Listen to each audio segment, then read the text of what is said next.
कमल गुप्ता जी को जय श्री राम। कमल गुप्ता जी को जय श्री राम। जोरदार तालियां बजाकर हमारे महबूब नेता मनोहर लाल खट्टर जी का स्वागत अभिनंदन करते हैं। भारत माता की, भारत माता की। हमारे हिसार के जिला के अध्यक्ष भाई अशोक सैनी जी भी हमारे बीच पहुंचे हैं, उनका भी बहुत बहुत स्वागत अभिनंदन।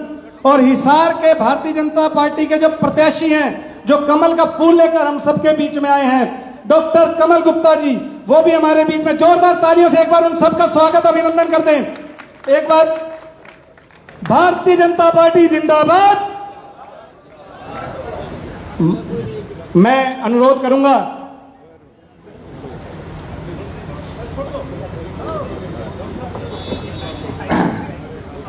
जोर से बोलेंगे, भारत माता की, भारत माता की।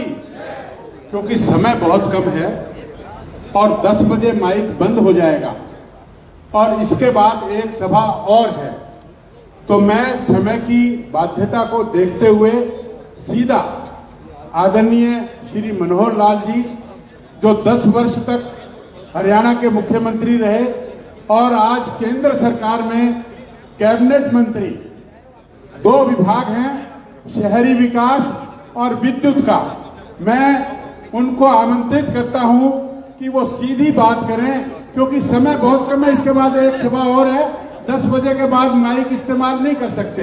इसलिए माफी मांगते हुए, मैं अपनी बात को भी ना रखते हुए, मैं आदरणीय मनोहर लाल जी से प्रार्थना करता हूं कि वो कैमरा है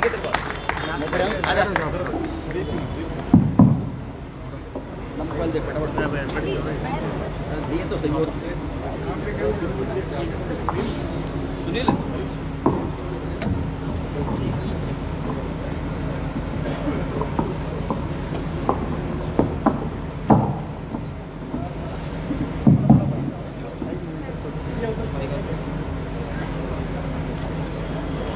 जोर से बोलेंगे, भारत माता की। धर्मशाला के बाहर भी आवाज नहीं गई भाई। भारत माता की।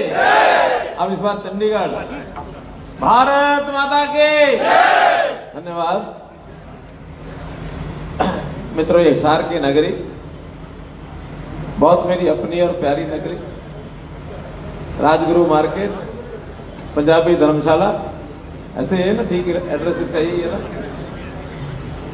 कभी वो समय था जब हमारे महाजन जी विधायक होते थे, उस समय भी ये धर्मशाला थी ना, उस समय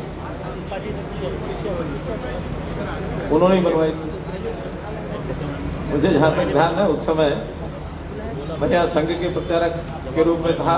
क्यों, हमारे क्या नाम, नागपाल जी के पीछे हनुमान जी हमारे राजस्थानी। कभी कभी मैं खर्चे की जरूरत पड़ती थी तो मैं हनुमान जी के पास जाया करता था, 500 रुपए दे दो। बात ठीक है ना? ठीक है। मित्रों, इस नगर के साथ बहुत पुराना संबंध है। पारिजात चौक के ऊपर विवेकानंद भवन में वर्षों मैंने बिताए और उसके बाद यहीं से मुझे भारतीय जनता पार्टी का दायित्व दे करके आगे बढ़ाया गया 1994 के अंदर। तो इस शहर का मेरा संबंध, और आज मैं एक अपने अलग दायित्व के हिसाब से यहाँ आया हूं। विशेष चीज आपने को पता है कि विधानसभा का चुनाव आया है और इस चुनाव में आज मेरे 4 कार्यक्रम हैं, तीसरा ये है, चौथा और 10 बजे से पहले मुझे पूरा करना है। इसलिए मैंने डॉक्टर साहब को आज बहुत ज्यादा बोलने के लिए नहीं कहा, कभी थोड़ा बोलो, जल्दी खत्म करेंगे। मंच पर आज हमारे साथ डॉक्टर साहब तो है ही हैं, जो हमारे प्रत्याशी हैं, पहले भी यहाँ 2 बार विधायक, प्रदेश में मंत्री रहे, और साथ ही हरीश चौधरी जी हैं, जो कार्यक्रम के आयोजक हैं, प्रदेश के सोशल मीडिया के हमारे प्रभारी हैं, सुनील वर्मा जी का भी हमारा घर तक का बहुत संबंध है। सुनील जी याद है? आज का दूसरा जवाब था चंडीगढ़, इनका एक भाई चंडीगढ़ मेरे साथ रहा है। मुकेश असीजा जी, सब्जी मंडी मंडल अध्यक्ष, पंकज दीवान जी हमारे पार्षद, पीयूष मेहता जी, सुभाष धिंगड़ा जी, रामचंद्र गुप्ता जी, मित्रों मंच पर बैठे हुए और सामने बैठे हुए जिनके नाम नहीं बोले वो सब जी, जिनके बोल दिए वो सब जी, पत्रकार छायाकार मित्रों, भाइयों बहनों, चुनाव का जो समय होता है उस समय एक टारगेट हमारा स्पष्ट होता है, सामने होता है, क्या कि हमको हरियाणा में तीसरी बार भारतीय जनता पार्टी की सरकार बनानी है, जो एक रिकॉर्ड बनेगा। ये हमारी सबकी इच्छा है करेंगे, ये लक्ष्य हमारे सामने स्पष्ट है।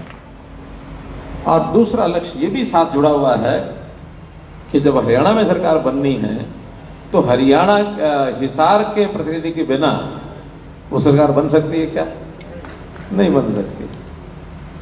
तो हिसार का प्रतिनिधि बनाना भी जरूरी है, और हिसार के प्रतिनिधि को बनाने के लिए आप सब लोग की टीम दिन आज मात्र 8 दिन बाकी बचे हैं, 9 कह लें, आज 24 हो गई, 6 और 3 9, 10वां तो फिर व्यवस्था में, 11वां फिर चुनाव का दिन।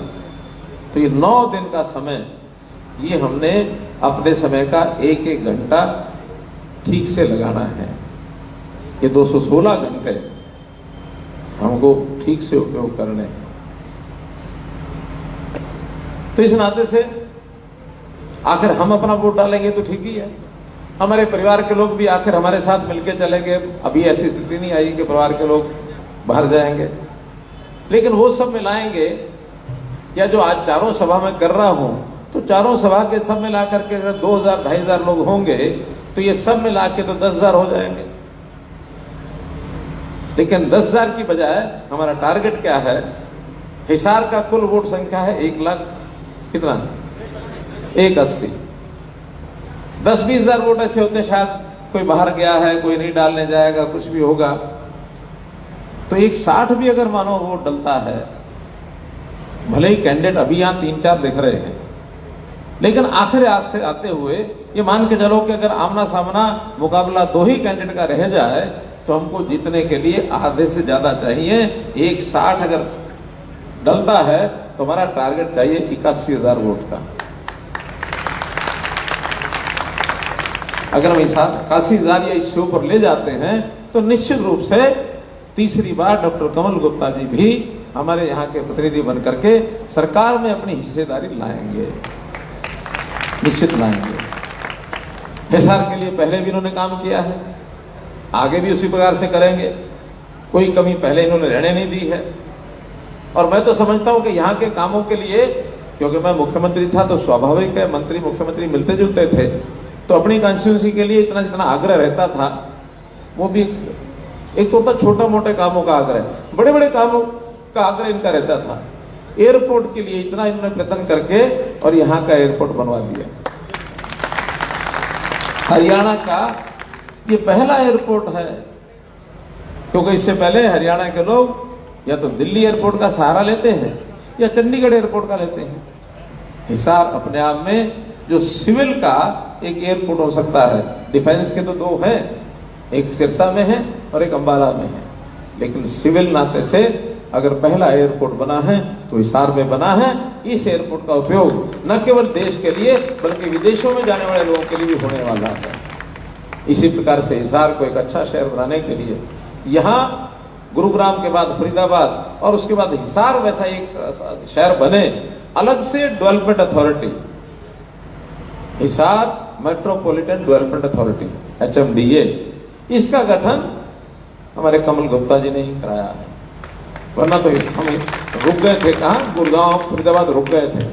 उसके बाद आगे के शहरों में हिसार का शहर है कि यहाँ एक डेवलपमेंट के लिए अलग से व्यवस्था होनी चाहिए।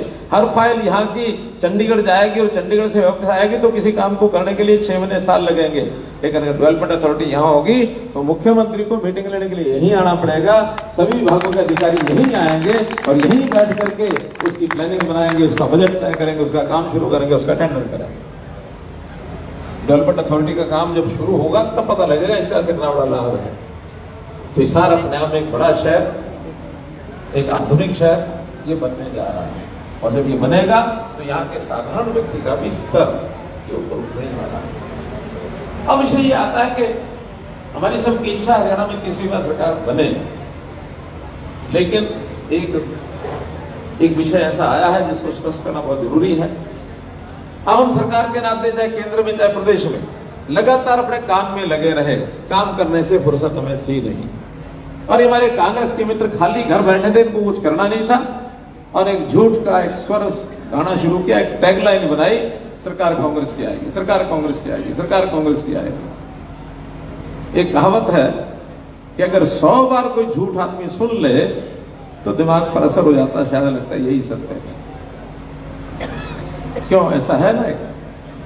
बल्कि अंग्रेज ने इसका सिद्धांत का नाम दिया गोएबल्स प्रिंसिपल। आप अपने गूगल का गुरु है, उसमें अपनी डिक्शनरी देखना गोएबल्स प्रिंसिपल क्या है।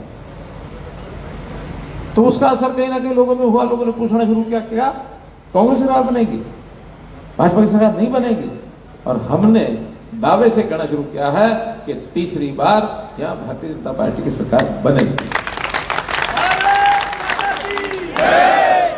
क्यों बनेगी? बहुत तर्कपूर्ण तरीके से मैंने बताया सबको, आपको भी बता रहा हूं। पहली बात तो कांग्रेस के लोग अगर इतने आश्वस्त है उनकी सरकार बनेगी, 2 आदमी जब मुकाबला कर रहे हों और उसमें से एक आदमी पीछे मुड़ के देखे कि मेरा सारा सहायता दो, मुझे सारा दो, सारा दो, इसका मतलब उसके मन में क्या, जो सारा मांग रहा किसी का, तो मुकाबले में मुकाबला करने का उसके मन में साहस है कि नहीं है? नहीं है। वो स्वयं अपने आप में हारा हुआ मान करके और मैदान में कूद रहा है कि मैं तो हार जाऊंगा। और हारा मैदान, हारा मन समझो बाजी जिता नहीं सकता है, तो उनका मन हार चुका है। कहावत है मन के हारे हार है, मन के जीते। तो हारे मन से समझौता करने के लिए दौड़ पड़े, ये अलग बात है। सामने किसी ने उनके साथ हाथ ही नहीं मिलाया सामने से, क्योंकि सब जानते हैं कि इनकी डूबती नैया में पैर रखूंगा तो मैं भी डूबूंगा, सब जानते हैं। उन पार्टियों ने जिन्होंने मना किया आपको पता है। दूसरा विषय, अगर ये इतनी ही आश्वस्त सरकार बनेगी तो हमने तो अपना मुख्यमंत्री घोषित कर दिया कि नायब सिंह सैनी जी के नेतृत्व में और हम अपनी सरकार बनाएंगे, इन्होंने क्यों नहीं घोषित किया? भाई कोई गड़बड़ है ना? क्या गड़बड़ हो सकती है? हाँ, तो वो गड़बड़ क्या है? करते घोषणा क्यों नहीं कर रहे? करते ही क्या होगा? ये अलग अलग भाग जाएंगे, ये डूबेंगे, इनका वो हाल होगा, टुकड़े हुए कई हजार, कोई यहां गिरा। इनकी भगदड़ ऐसी है। इन्होंने अपने प्रत्याशियों का चयन 11 तारीख रात को किया 10 बजे, क्योंकि 12 तारीख को नामांकन होना है। ये अगर नामांकन नहीं होता तो शायद ये घोषणा ही नहीं करते, मजबूरी थी, करना पड़ा। और उसके कारण से इनको क्या लगा कि हमारे यहां बड़ा अनुशासन आ गया है, एक एक कैंडिडेट फार्म भरेगा, बाकी तो फार्म, अरे बाकियों को भरने का मौका कहां दिया आपने? और जिनको मौका नहीं दिया वो अंदर ही अंदर जो कुछ कर रहे हैं, बहुत खुले रूप से नहीं बताऊंगा, हमको पता है, हमको पता है कि अंदर अंदर क्या हो रहा है। आज भारतीय जनता पार्टी का ग्राफ नॉमिनेशन भरने के बाद लगातार बढ़ रहा है। और दूसरा कारण, 10 साल के कामों की तुलना लोग करते हैं, जो वो 10 साल कांग्रेस के थे, आज 10 साल भारतीय जनता पार्टी के जो हरियाणा में रहे, जनता को एक अलग से दृश्य महसूस हो रहा है। उस समय भ्रष्टाचार, यानी आम छोटे छोटे बाजारों में लोग मंथलियां मांगते थे, हफ्ते मांगते थे। आपको ध्यान है ना? आज कोई हफ्ते वाला मंथली वाला आता है क्या बाजार में? कभी कोई आता हो तो बताओ। सबके मन में भय बैठ गया कि अगर कोई गड़बड़ करोगे तो कहीं ना कोई छापा लग जाएगा, पुलिस का, एसीबी का, किसी न किसी का, मारे जाओगे। बड़े बड़े मगरमच्छ तो मोदी ने पकड़ लिए, छोटे छोटे हम नहीं छोड़ते,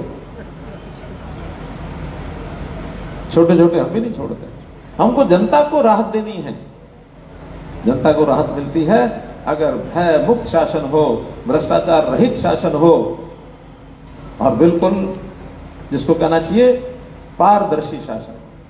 आज पारदर्शिता इतनी है, किसी अध्यापक को ट्रांसफर कराने के लिए हमारे पास पर्ची लेके नहीं आना पड़ता। कोई आपके पास आता हो तो बताओ, आता है कोई? राशन कार्ड बढ़वाने के लिए कोई आपके पास आता है क्या कोई? और आज से 10 साल पहले लोग दौड़ते फिरते थे, मेरा राशन कार्ड नहीं बना, मेरा राशन कार्ड नहीं बना।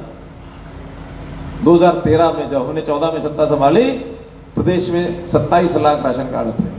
और आज डाटा आप उठा के देख लो, डिपार्टमेंट का डाटा है, हमको गलत बताएंगे ऐसा नहीं है। 52 लाख राशन कार्ड इस समय है, 52 लाख। घर बैठे कार्ड 5 लाख रुपए का लाभ, और नई योजना में तो 5 लाख ही नहीं, हरियाणा ने 5 को तो 10 कर दिया। और मोदी जी ने 70 साल से ऊपर के सब आदमियों का 5-5 लाख रुपया अलग कर दिया। यानी घर में अगर 2 बुजुर्ग है 70 साल से ऊपर के, तो 10 लाख परिवार का, 10 लाख उन दोनों का, 14 लाख की राहत एक परिवार के लिए हो जाती है। महिलाओं को घर के खर्चे के लिए, रसोई खर्चे के लिए तकलीफ होती है, दिक्कत आती है, उनको अपने बच्चों की देखभाल करने के लिए जरूरत होती है। 2100 रुपये महीना हर महिला के खाते में, यह सरकार बनते ही अगले महीने से शुरू हो जाएगा। किया हमने महिलाओं के नाम, मैं पुरुषों को नहीं दिया है, क्योंकि हमें पता है पुरुषों को दे देंगे तो वो रसोई चलाने के बजाय कहीं और ही चला जाएगा। तो मित्रों, ये सब सुविधाएं, ये सब जीवन जीने की शैली को आसान करना, ये भारतीय जनता पार्टी ने सरकारों में किया। और ये हमको परेशान करने के लिए, लोगों को परेशान करने के लिए, हमको बताने के लिए तुम्हारे पोर्टल, अरे मैं कहता हूं, तुम कहते हो ना पोर्टल खत्म कर देंगे, आप कहते रहो लगातार। अगर ये जब तक कहते रहोगे मुझे अच्छा लगेगा, जनता आपको खत्म करेगी, पोर्टल नहीं खत्म होने देगी। इसी पोर्टल के माध्यम से सबकी पहचान बनी है, इसी में से तो घर बैठे सबको राहत मिली है। आज चंडीगढ़ जाकर के किसी को धक्के नहीं खाने पड़ते हैं, अपना कागज सीएम विंडो में लगा देते हैं, वहां पहुंच जाता है और 8वें दिन उसका उत्तर कोई ना कोई आ जाता है। हमारा समय, साधन, पैसा सब बचता है। आज इस युग के अंदर शासन की व्यवस्थाएं अच्छी कैसे हो, ये करके दिखा रहे हैं, तो इसकी भी तुलना करते हैं लोग। और एक अंतिम बात जो है वो ये है कि आखिर भारतीय जनता पार्टी की सरकार क्यों बनेगी, इसका तर्कपूर्ण विश्लेषण में करता हूं। हरियाणा बने हुए 58 साल हो गए, और 58 साल में 2 साल यदि छोड़ दे तो 56 साल ऐसे रहे हैं जब जिस पार्टी की केंद्र में सरकार होती है उसी पार्टी की हरियाणा में की 56 साल का इतिहास है। पिछले 20 साल का आप उठा के देख लो। 2004 में मोदी जी की सरकार के बाद सेंटर में किसकी सरकार बनी थी? 2004 में सेंटर में किसकी सरकार बनी थी? जरा जोर से बोलो। और स्टेट में किसकी बनी थी? 2009 में सेंटर में किसकी बनी थी और स्टेट में किसकी बनी थी? 2014 में सेंटर में किसकी बनी थी और स्टेट में किसकी बनी थी? 2019 में सेंटर में किसकी बनी थी, स्टेट में किसकी बनी थी, और अब 2024 में सेंटर की किसकी है? तो फिर स्टेट में। तो मैंने तो नहीं घड़ा ये बात, जनता ने बताई है। जनता ये मूड बना चुकी है कि तीसरी बार हरियाणा में भारतीय जनता पार्टी की सरकार बननी तय है।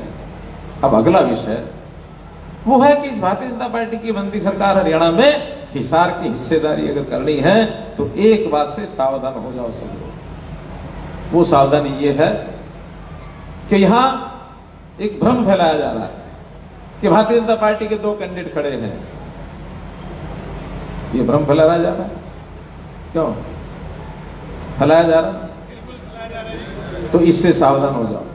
भारतीय जनता पार्टी का एक ही कैंडिडेट है, कमल के निशान पर डॉक्टर कमल गुप्ता। ये भारतीय जनता पार्टी कैंडिडेट है और कोई किसी प्रकार का प्रचार करे तो भ्रामक प्रचार है और ये राजनीतिक अनैतिकता है। ये राजनीतिक नैतिक नहीं है। चुनाव कोई लड़े, चुनाव लड़ने का हमारे संविधान है। वो पार्टी के नाते तो पार्टी के नाते लड़े और इंडिपेंडेंट लड़ना तो इंडिपेंडेंट लड़े। जनता जिसको चाहेगी चुनेगी, लेकिन किसी का कोई कैंडिडेट किसी और का लबादा पहन करके चुनाव लड़े तो ये शोभा देगा क्या?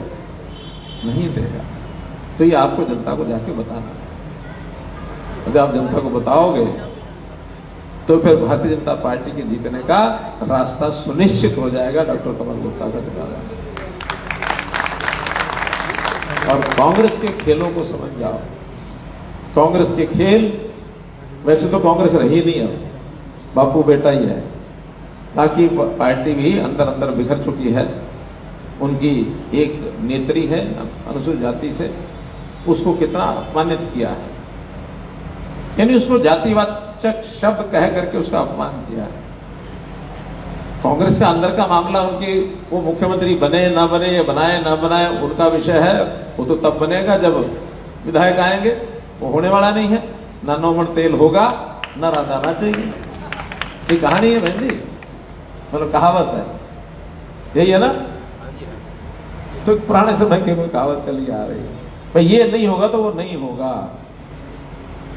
और जिस प्रकार से उन्होंने भ्रष्टाचार के बारे में उसको स्वीकार करना शुरू कर दिया, वो विषय भी ध्यान रखने लायक है कि हम जो आएंगे तो नौकरियां रेवड़ियों की तरह बांटेंगे।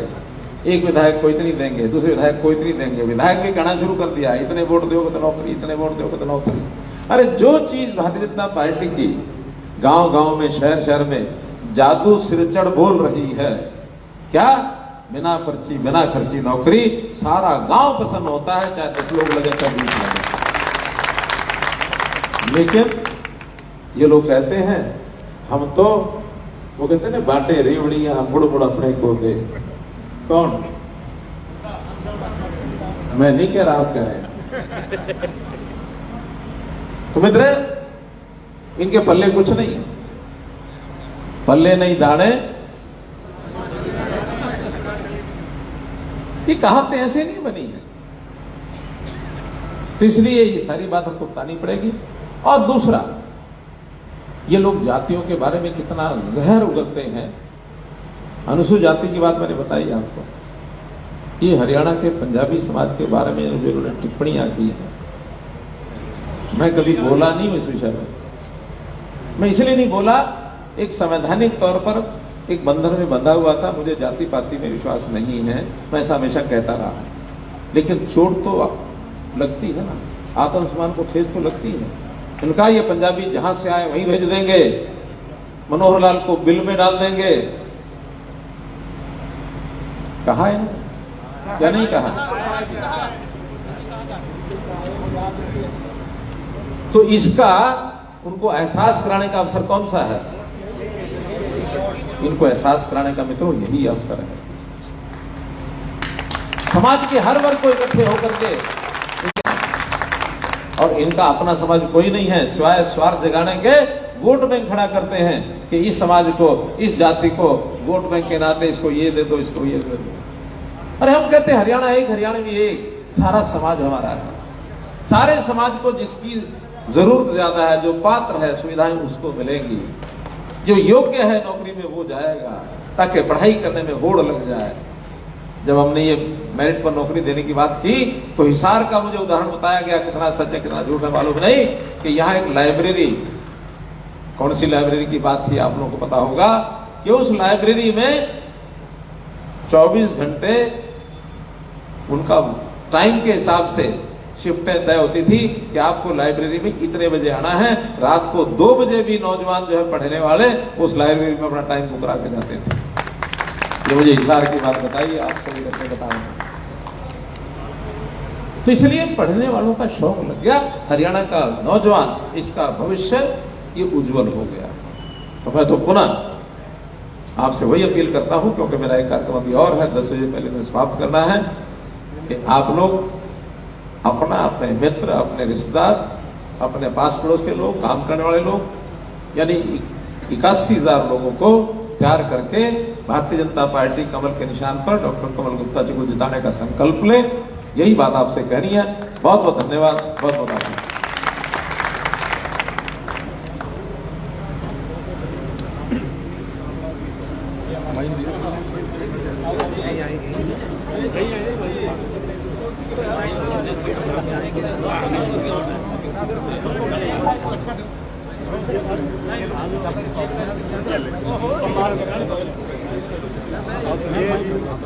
ये प्रहलाद जी को जय श्री राम, जय श्री राम, जय श्री राम, प्रहलाद जी को जय श्री राम, जय श्री राम, जय श्री राम, प्रहलाद जी को जय श्री राम, जय श्री राम, जय श्री राम, प्रहलाद जी को जय श्री राम, डॉक्टर कमल गुप्ता जी को जय श्री राम, मनोहर लाल जी को जय श्री राम, माननीय भारत के केंद्रीय मंत्री श्री मनोहर लाल खट्टर जी का हिसार में पधारने पर बहुत बहुत स्वागत, अभिनंदन।